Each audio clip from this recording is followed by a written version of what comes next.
Opo. Sunod-sunod at malalim ang ubo ng 2 buwang gulang pa noon na si Baby Dylan bago siya na-confine sa ospital noong August 2023. Bawat araw dumadagdag, tapos yung ubo niya malalim, parang dito nang gagaling. Kwento ng kanyang ina, noong una, inakala ng kanyang pediatrician na nagka-reflux lang ang baby, pero lumala pa raw ang kanyang ubo sa mga sumunod na araw. Tumigil pa raw sa paghinga si Baby Dylan at sinubukan nilang i-revive.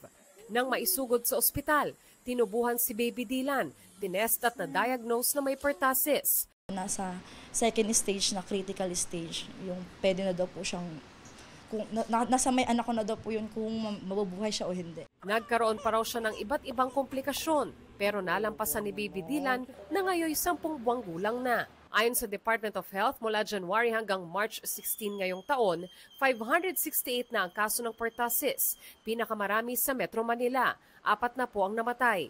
Sabi ng DOH, mga sanggol ang karaniwang tinatamaan ng pertussis.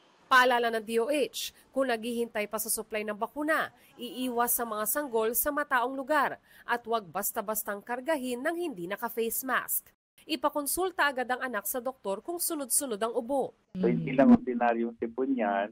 Tignan niyo yung taas-baba ng dibdib. Yes. Kung bumibilis yan, o kaya na lang biglang huminto ng itim yung bibig, malamang sa hindi, tosperina po yan. Basta yung ubo nyo, napansin nyo na hindi lang isang malakas na ubo, kundi talagang tuloy-tuloy, kulang na lang malagutan kayo ng hininga. Para sa GMA Integrated News, Von Aquino, Nakatutok, 24 Oras.